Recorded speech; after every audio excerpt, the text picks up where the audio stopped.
Papua New Guinea is one of the largest countries in the South Pacific. The terrain ranges from coastal towns to remote highland villages. This is a people-oriented society, and a lot of socializing happens in the marketplace.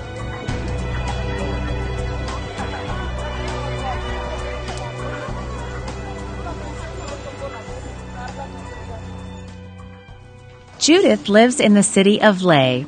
Judith and her daughter, Marjolaine, are very close and love to play together. Marjolaine was adopted when she was just a baby. Judith was walking home one day and heard cries coming from a nearby cemetery. She walked into the cemetery and found a crying baby in terrible condition. Judith took the orphaned baby home and nourished her back to health.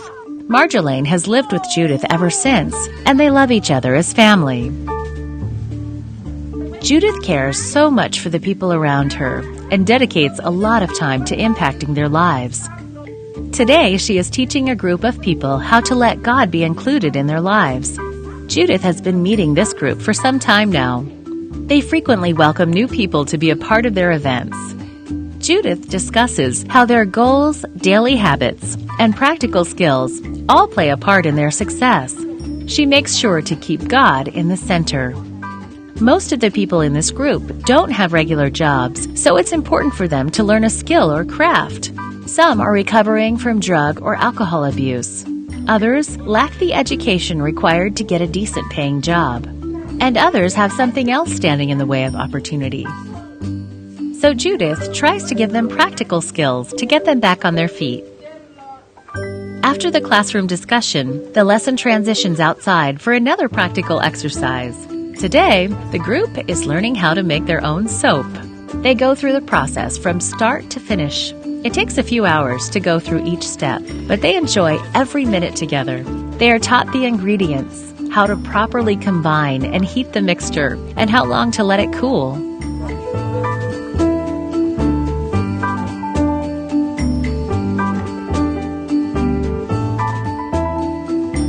In the end, they are left with fresh-smelling, high-quality soap.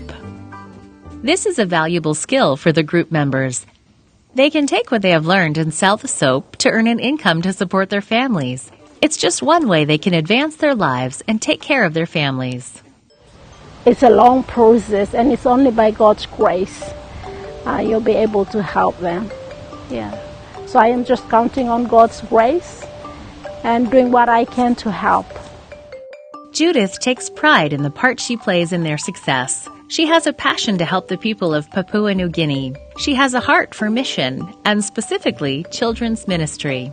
On this Sabbath, Judith is visiting a church in the foothills. She speaks to the children and tells them stories. She wants them to know that Jesus cares about them, and so does she. Unfortunately, many children from the community are abused.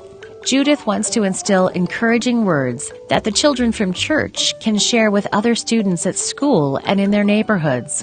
She educates parents by sharing good parenting tips with them.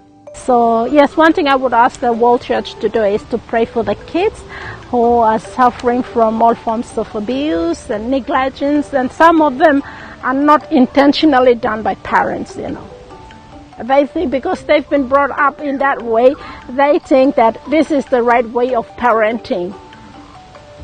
And so in the mind of a, good parent, what he or she may be doing, like spanking a child, for them it's okay, that's normal because of their own upbringing.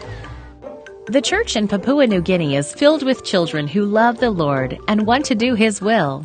Many times there is not enough room in the churches for everyone. This quarter, a portion of your mission offerings will go towards building lamb shelters where the children can worship and have a place for themselves. They need a safe place to bring their friends who may not know about Jesus.